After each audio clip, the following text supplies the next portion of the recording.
Shalom, salam sejahtera buat kita semua. Selamat hari Minggu, selamat kita beribadah. Walaupun sampai hari ini kita masih beribadah di rumah masing-masing. Tapi Tuhan ada dan Tuhan pasti memberkati kita semua. Minggu ini adalah minggu yang sangat istimewa bagi kita karena kita merayakan Hari Pentakosta atau hari ke-50, di mana 2000 tahun yang lampau Tuhan Yesus mencurahkan rohnya bagi orang percaya, dan kita boleh memperingatinya, dan biarlah juga boleh menjadi pengalaman pribadi bagi kita masing-masing. Kita juga sebagai orang percaya di akhir iman ini juga dipenuhi oleh Roh Kudus. Puji Tuhan, kita tunduk kepala dan kita berdoa dan kita merenungkan firman Tuhan. Terima kasih Tuhan Yesus, kami bersyukur kepadamu. Engkau baik dan sangat baik bagi kami. Selama 1 minggu Engkau sudah sertai, lindungi kami, memberkati kami. Dan minggu ini kami boleh mau beribadah kepada Engkau ya Tuhan. Kiranya Tuhan kuduskan kami, sucikan kami, supaya kami boleh berkenan kepada Engkau, dan kami boleh diberkati oleh kebenaran firman Tuhan. Segala kuasa-kuasa iblis yang mau mencoba mengganggu ibadah kami, dipatahkan dalam nama Yesus.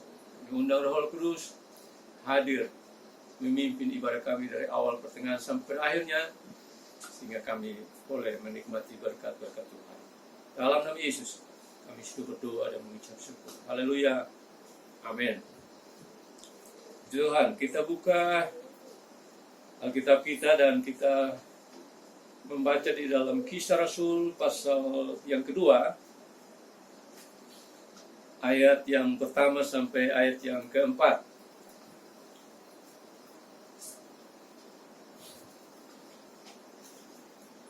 Demikian firman Tuhan. Ketika tiba hari Pentakosta, semua orang percaya berkumpul di satu tempat. Tiba-tiba turunlah dari langit suatu bunyi seperti tiupan angin keras yang memenuhi seluruh rumah di mana mereka duduk, dan tampaklah kepada mereka lidah-lidah seperti nyala api yang bertebaran dan hinggap pada mereka masing-masing. Maka penuhlah mereka dengan Roh Kudus, lalu mereka mulai berkata-kata dalam bahasa-bahasa lain seperti yang diberikan oleh Roh itu kepada mereka untuk mengatakannya. Puji Tuhan. Pada hari Pentakosta, akhirnya Tuhan Yesus menggenapi janjinya untuk mencurahkan rohnya, yaitu Roh Kudus, kepada semua orang percaya. Pada saat itu ada 500 orang percaya yang menanti penggenapan janji itu, tetapi Alkitab mencatat bahwa hanya 120 orang yang dipenuhkan dengan Roh Kudus. Berarti yang setia dan tekunlah mereka yang akan dipenuhi oleh Roh Kudus. Kita melihat, dikatakan di ayat kedua, tiba-tiba turun dari langit suatu bunyi seperti tiupan angin keras. Jadi Roh Kudus itu digambarkan juga seperti angin. Kita boleh merasakannya tapi tidak bisa melihatnya. Yang memenuhi seluruh rumah di mana mereka duduk. Dan tampaklah kepada mereka lidah-lidah seperti nyala api. Nah ini, Roh Kudus juga digambarkan seperti api yang menghangatkan, membakar, dan lain sebagainya. Yang bertebaran dan hinggap pada mereka masing-masing. Maka penuhlah mereka semua dengan Roh Kudus, dan mereka berkata-kata dalam bahasa-bahasa lain, atau bahasa asing, atau bahasa roh. Ya. Jadi ciri orang yang penuh dengan Roh Kudus, ciri awalnya adalah apa? Berbahasa roh. Ya. Setelah itu baru dikaruniakan yang lain-lain. Itu tanda awal orang yang penuh Roh Kudus. Ya. Di zaman akhir ini ada banyak orang yang mengejar bahasa roh tanpa dipenuhkan dengan Roh Kudus. Jadi bahasa roh bisa dipalsukan. Ya. Tapi yang Tuhan mau dan firman Tuhan menyatakan bahwa seseorang yang berbahasa roh, pertama-tama dia harus penuh dengan Roh Kudus. Ya. Dan Roh Kudus itulah yang memberikan kepada mereka kata-kata atau bahasa asing atau bahasa roh. Jadi bahasa roh itu tidak diberikan oleh seorang hamba Tuhan, seorang pendeta, atau tidak diajarkan. Tetapi bahasa roh itu adalah dari Roh Kudus sendiri yang mengatakannya. Saya kasih tema firman Tuhan siang hari ini, manfaat dipenuhi Roh Kudus. Saya tidak mau bicara tentang berbahasa lain atau bahasa roh, tapi saya ingin kita mempelajari manfaat dari dipenuhkan dengan Roh Kudus. Ini sangat penting bagi kita sebagai orang percaya di akhir zaman ini, supaya benar-benar kita boleh melihat bahwa sangat penting bagi kita orang percaya untuk dipenuhkan Roh Kudus, karena ya, ada banyak manfaatnya ketika kita dipenuhi oleh Roh Kudus. Di siang hari ini saya ajak kita melihat ada beberapa hal saja tentang manfaat dipenuhi Roh Kudus. Yang pertama, saya ajak kita lihat di dalam Roma pasal 8. Roma pasal 8 ayat 14 sampai kepada ayat yang 14 sampai ayat 18. Demikian firman Tuhan. Semua orang yang dipimpin roh Allah adalah anak Allah. Sebab kamu tidak menerima roh perbudakan yang membuat kamu menjadi takut lagi, tetapi kamu telah menerima roh. Roh ini berarti Roh Kudus yang menjadikan kamu anak Allah. Oleh roh itu kita berseru, ya Aba, ya Bapa. Jadi manfaat pertama seseorang penuh dengan Roh Kudus adalah, saudara, Roh Kudus beri kuasa bagi kita untuk menjadi anak-anak Allah. Luar biasa. Jadi Roh Kudus yang beri kuasa. Jadi kita menjadi anak bukan karena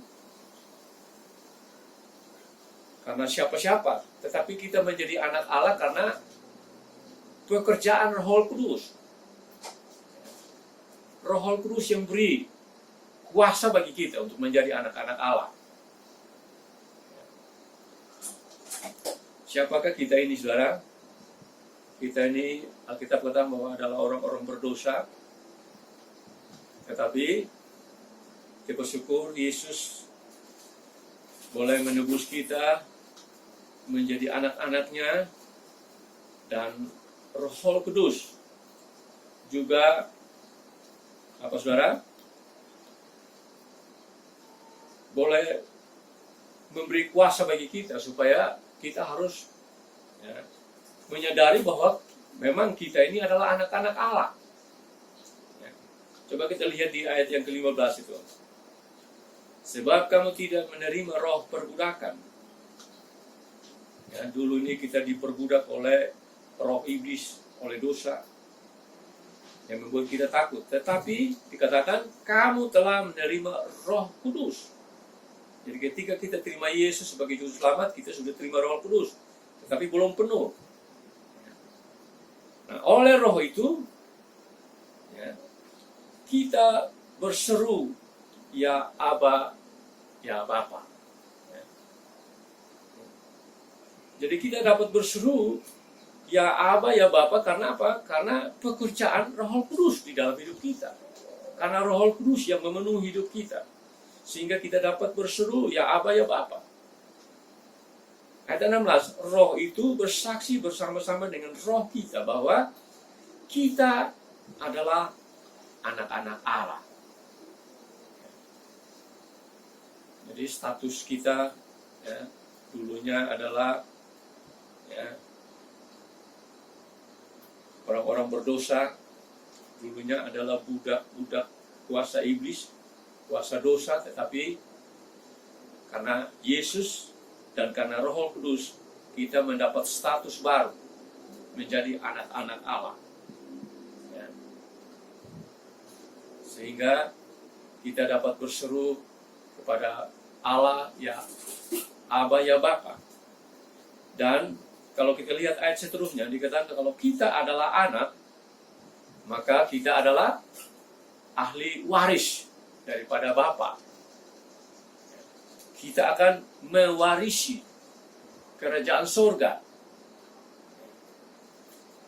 Luar biasa ya, di ayat yang ke-17 itu, ya. Dan jika kita adalah anak, maka kita juga adalah ahli waris. Namun, saudara,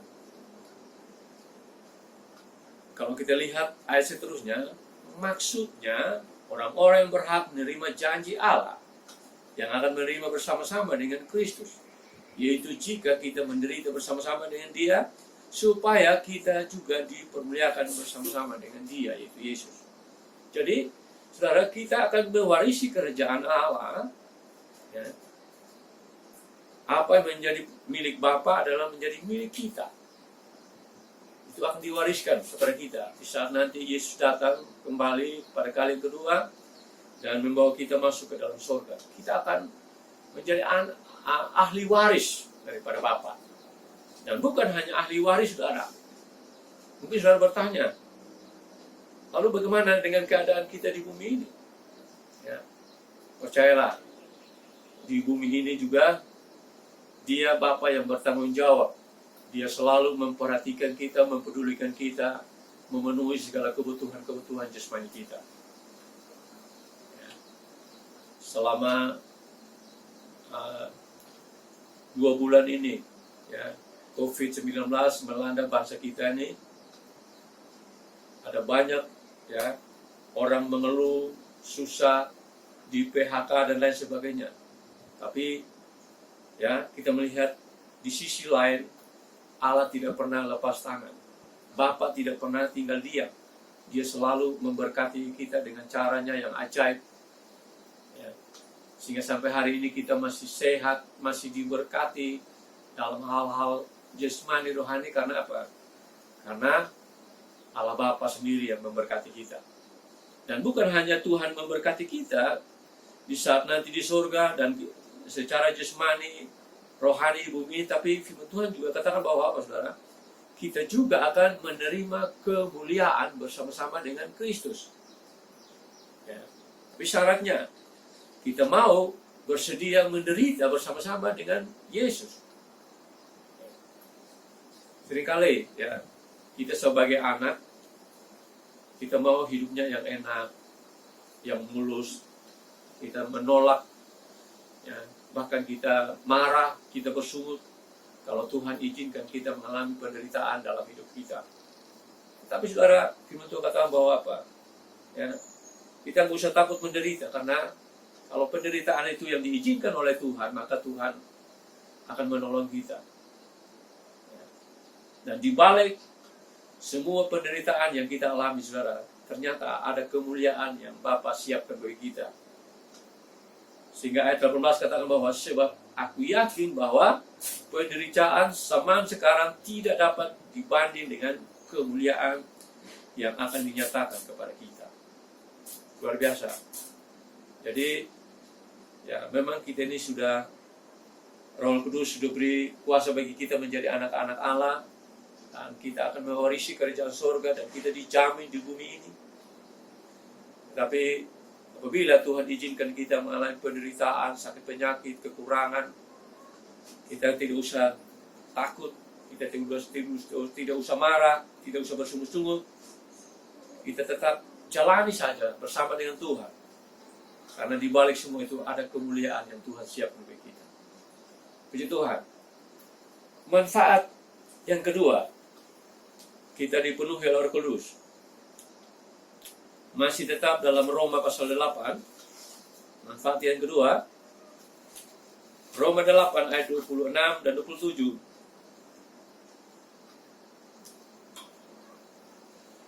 Roma pasal 8 ayat 26 dan 27 dikatakan, demikian juga Roh membantu kita dalam kelemahan kita, sebab kita tidak tahu bagaimana sebenarnya harus berdoa, tetapi Roh sendiri berdoa untuk kita kepada Allah dengan keluhan-keluhan yang tidak terucapkan.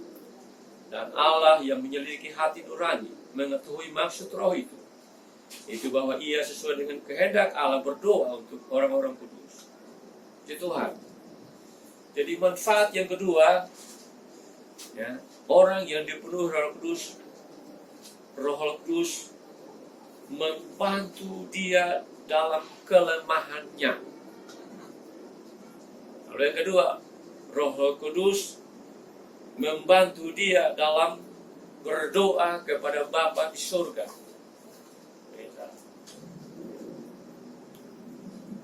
Jadi saudara, seringkali orang katakan bahwa hal berdoa itu hal yang mudah, hal yang gampang. Ternyata tidak semudah itu, saudara. Ya. Doa itu sesuatu yang sangat sulit, saudara. Ya.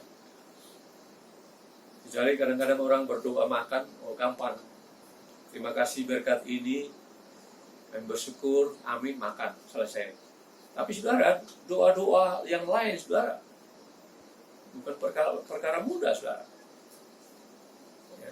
Kita manusia penuh kelemahan, kekurangan, keterbatasan.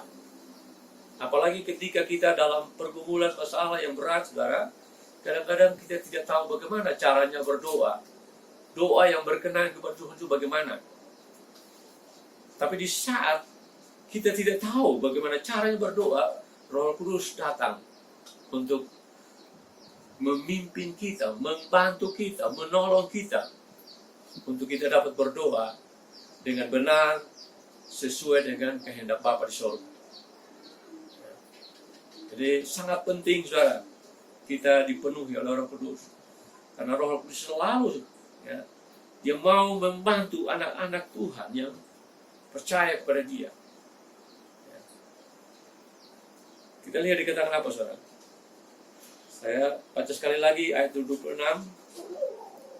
Sebab kita tidak tahu bagaimana sebenarnya harus berdoa. Kita tidak tahu. Ya. Tetapi Roh sendiri berdoa untuk kita kepada Allah dengan keluhan-keluhan yang tidak terucapkan. Seringkali ya, dalam setiap doa-doa kita habis bahan untuk berdoa. Kita habis kata-kata untuk berdoa. Ya, nih. Apalagi orang yang memiliki banyak beban masalah. Tapi ketika dia sungguh-sungguh berdoa, saudara, ya, maka doa yang awalnya berdoa dengan akal pikiran kita, saudara, dengan sendirinya akan, saudara, hilang. Roh Kudus akan mengambil alih doa-doa kita. Sehingga, saudara, Roh yang memimpin, menuntun kita, membantu kita dalam doa itu kepada Bapa di surga. dengan keluhan-keluhan yang tidak terucapkan. Kadang-kadang kita nggak bisa berkata apa-apa selain hanya kita merintih dan menangis di kaki Tuhan.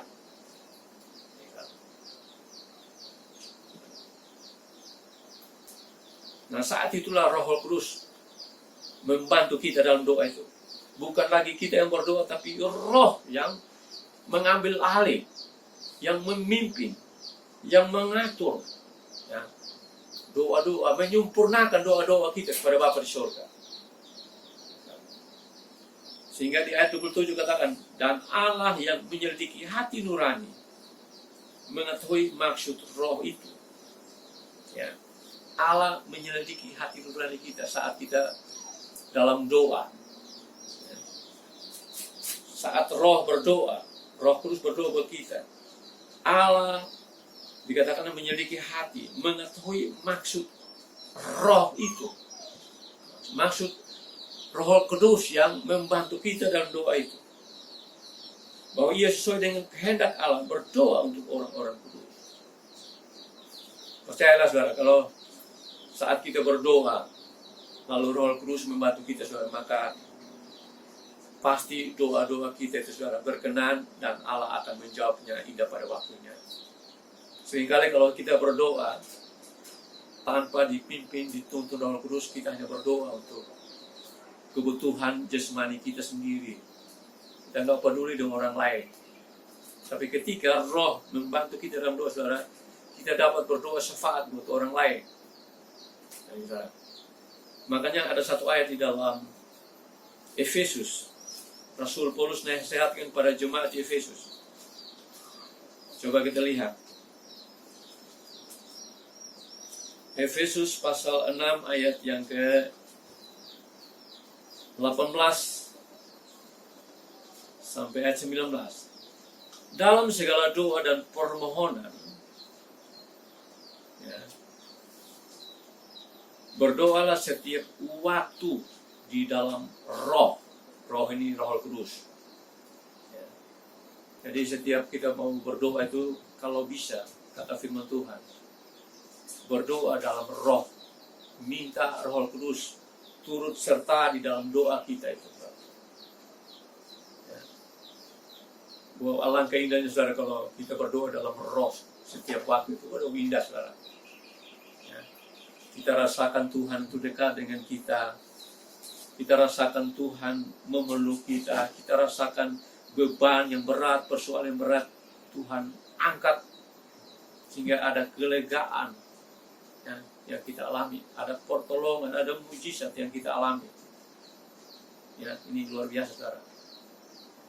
Hanya orang-orang yang punya pengalaman pribadi dengan Tuhan dalam doa itu, dia tahu bagaimana, ya, berdoa menurut akal budi kita, daging kita, dengan berdoa dalam pimpinan Roh. Itu beda, saudara. Ya, beda. Nah, dan selain kita berdoa setiap waktu dalam Roh, dikatakan apa? Dan berjaga-jagalah di dalam doamu itu dengan permohonan yang tak putus-putusnya untuk segala orang kudus. Orang yang dibantu Roh Kudus dalam doa-doanya, saudara, dia tidak berdoa untuk kepentingan diri sendiri, tapi dia juga berdoa buat orang-orang kudus, buat umat Tuhan yang lain, supaya mereka kuat, mereka tetap beriman, berpengharapan pada Tuhan, walaupun mungkin bebannya berat. Ya, ini. Lalu juga berdoa buat ayat 19, untuk 19 sampai ayat 20, berdoa buat hamba-hamba Tuhan. Hamba Tuhan juga manusia biasa, saudara. Dia juga butuh, ya, dukungan doa dari jemaat. Ya, saya sebagai gembala ya berdoa buat jemaat. Ya, jemaat juga ya berdoa buat kami hamba Tuhan. Untuk apa, saudara? Supaya kami juga dikuatkan, kami diberi kuasa, kami dibukakan hasil firman, kami memiliki keberanian untuk apa? Memberitakan rahasia Injil, kata Rasul Paulus. Supaya pemberitaan firman itu boleh diterima oleh setiap orang, dan setiap orang boleh percaya kepada Yesus, dan mereka juga diselamatkan untuk menjadi anak-anak Tuhan. Ya. Jadi, saudara, sangat penting, saudara, sangat bermanfaat kita penuh Roh Kudus. Makanya firman Tuhan katakan, Efesus pasal 4 ayat 30 katakan apa? Jangan kita mendukakan Roh Kudus. Ya, coba kita lihat Efesus pasal 4 ayat 30. Dan janganlah kamu mendukakan Roh Kudus. Roh Kudus Allah yang telah memeteraikan kamu menjelang hari penyelamatan. Ya, jangan dukakan Roh Kudus. Ya, mungkin bisa Bapak Ibu Saudara bertanya, mendukakan Roh Kudus bagaimana sekarang? Ya, ketika kita saudara? Kalau saudara baca ayat-ayat sebelumnya, saudara, ya, ketika kita berdusta, nah itu kita mendukakan Roh Kudus. Ketika saudara, kita marah, ya, marah kepada Tuhan, marah kepada sesama, itu kita sudah mendukakan Roh Kudus. Ya. Ketika saudara, ya, kita mencuri, ya, dan lain sebagainya, kita kembali kepada hidup kita yang lama, kita berbuat dosa dan kejahatan, itu berarti kita sudah mendukakan Roh Kudus. Roh Kudus itu adalah satu oknum, satu pribadi yang memiliki perasaan. Jadi kalau kita mendukakan dia, kita tidak mau dengar-dengaran kepada dia, tidak mau dipimpin, dituntun oleh dia, dia akan berduka. Ya, seperti orang tua, kalau anak nakal, orang tuanya berduka. Roh Kudus juga begitu sekarang. Ya, Roh Kudus berduka. Bagaimana saudara kalau saudara mendukakan seseorang, nanti sikapnya dia terhadap saudara bagaimana? Ya. Karena apa saudara? Ya. Dia yang senantiasa membantu kita dalam kelemahan kita dan dalam setiap doa kita. Kita sangat membutuhkan Roh Kudus itu dalam hidup kita. Makanya kita harus menjaga perasaan Roh Kudus itu, saudara. Kita harus tahu menyenangkan dia, saudara. Maka dia tetap tinggal dalam hidup kita untuk selama-lamanya. Haleluya. Dan selain dia membantu kita, beri kekuatan dalam kelemahan, dia bantu kita dalam doa. Dikatakan apa saudara? Dia saudara? Memeteraikan kita menjelang hari penyelamatan. Ya, meterai itu adalah tanda kepemilikan. Ya, jadi seseorang yang sudah dimeteraikan oleh Roh Kudus, dicap oleh Roh Kudus, maka dia adalah sah menjadi milik Allah. Ya. Dan bukan hanya doa-doa yang dijawab oleh Tuhan, tetapi keselamatan yang kekal dia akan terima. Saudara. Dan keselamatan itu firman Tuhan katakan bahwa sudah semakin dekat. Kita lihat tanda-tanda hari-hari ini, saudara. Berarti kedatangan Tuhan yang kedua kali semakin dekat. Jadi, mari jangan dukakan Roh Kudus.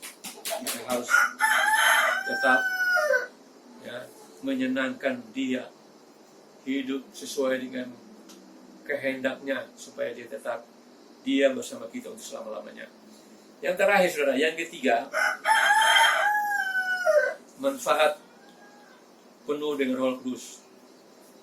Saya ajak kita lihat di dalam Wahyu pasal yang ke-12.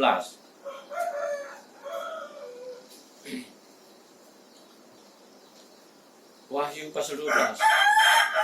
Manfaat ketiga dipenuhkan oleh Roh Kudus adalah Roh Kudus menyempurnakan kita sebagai gerejanya.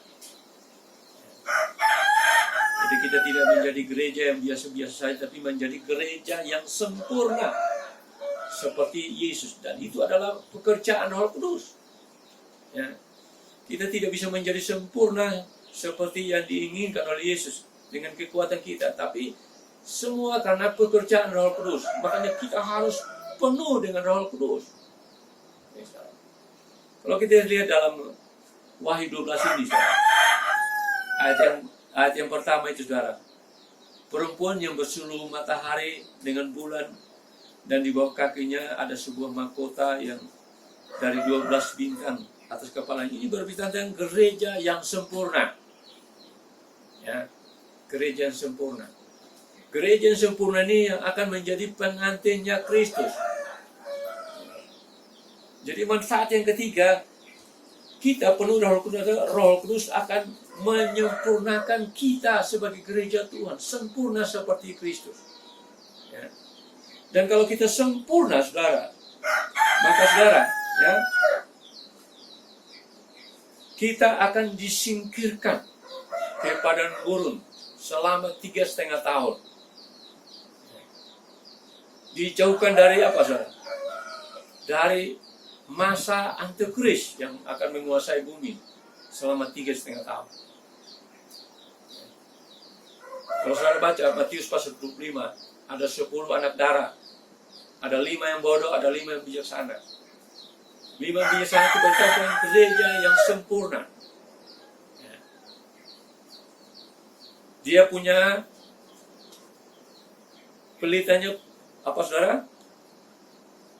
Pelitanya tetap menyala. Pelita berbicara tentang apa? Firman Allah. Lalu apa, saudara? Dia punya persediaan minyak. Minyak berbicara tentang Roh Kudus.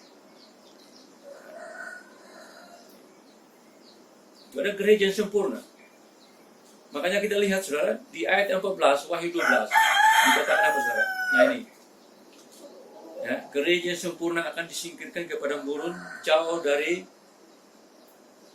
masa antikris. Ya. COVID-19 yang kita alami saat ini belum seberapa, saudara.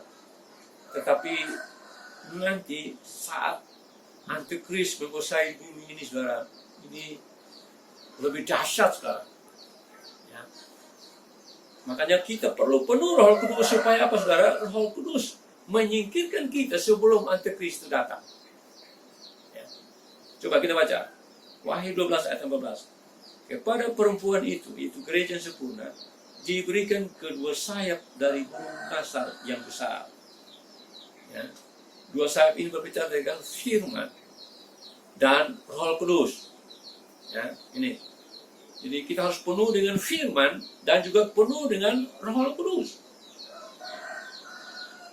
Coba baca sekali lagi. Kepada perempuan itu diberikan kuasa sayap dari burung kasar yang besar, supaya ia terbang ke tempatnya di padang gurun, di mana ia dipelihara jauh dari tempat ular itu selama 1 masa dan 2 masa dan setengah masa. Berkata apa? 3,5 tahun. Di padang gurun itu Tuhan lindungi kita dan Tuhan pelihara kita. Ya. Doa saya ialah semua jemaat Philadelphia, ibadah kita merayakan hari Pentakosta ini, kita juga berdoa supaya kita menjadi anak-anak Tuhan yang penuh dengan Roh Kudus. Karena sangat bermanfaat kita dipenuhi Roh Kudus. Ya, tadi sudah 3 hal itu, saudara. Ada banyak, tapi 3 hal ini saja yang kita pelajari. Yaitu apa, saudara? Roh Kudus beri kuasa bagi kita untuk menjadi anak-anak Allah. Yang ketiga, Roh Kudus membantu kita dalam kelemahan kita, dalam setiap doa-doa kita pada Bapa. Lalu yang ketiga, Roh Kudus menyempurnakan kita sebagai gerejanya, sehingga kita dijauhkan dari masa aniaya besar, itu antikris. Kita dipelihara oleh Tuhan di salah satu padang gurun, dan akhirnya nanti, saudara, ya, kita akan diangkat menyongsong Tuhan di awan-awan. Setelah itu nanti turun dari awan-awan, kita akan memerintah bersama-sama dengan Yesus dalam kerajaan 1000 tahun damai. Setelah habis masa kerajaan 1000 tahun damai, kita masuk dalam langit dan bumi yang baru, yaitu kerajaan surga bersama dengan Tuhan untuk selama-lamanya. Ya, doa saya, Tuhan Yesus memberkati kita semua, dan mari kita mau lakukan firman Tuhan ini. Betapa pentingnya kita penuh dengan Roh Kudus. Jangan sampai kita menjadi anggota gereja Pentakosta tetapi kita tidak penuh Roh Kudus. Aduh, ya, kasihan, ya. Jadi kiranya Tuhan memberkati kita lewat firman Tuhan ini. Kita tunduk kepala dan kita berdoa. Terima kasih Tuhan Yesus, kami sudah belajar firman-Mu. Biarlah Roh Kudus menolong kami, supaya kami tidak hanya menjadi pendengar firman yang setia, tapi menjadi pelaku firman yang setia. Kami tetap berdoa supaya kami dipenuhi Roh Kudus, karena begitu besar manfaatnya kami dipenuhi Roh Kudus. Kami, oh haleluya, menjadi anak-anak-Mu yang berharga di mata-Mu. Engkau berkati kami secara jasmani dan rohani, menjadi ahli waris. Dan Engkau juga membantu kami dalam kelemahan kami, dalam doa-doa kami. Engkau akan menjawab semua ini pada waktunya. Dan juga Engkau akan menyempurnakan kami gereja-Mu untuk terus jauh dari masa aniaya besar itu antikris. Kami boleh bersama Engkau untuk selama-lamanya. Pilih semua jemaat-Mu, apapun menjadi masalah mereka. Tuhan tolong. Yang sakit disembuhkan, yang lemah dikuatkan, yang susah dihiburkan, yang dalam kekurangan Tuhan memberkati. Engkau juga berkati bangsa kami, pulihkan bangsa kami, bebaskan bangsa kami dari COVID-19, sehingga kami berbebas beribadah memuliakan nama. Berkati pemimpin bangsa kami, mulai Bapak Presiden, Bapak Presiden, Menteri, sampai pada pemerintahan yang terbawah. Tuhan tolong mereka, berkati mereka, beri hikmat bagi mereka untuk membawa bangsa ini kepada bangsa yang lebih baik, dipulihkan, diberkati oleh Tuhan. Dalam nama Yesus, kami sudah berdoa dan mengucap syukur. Haleluya.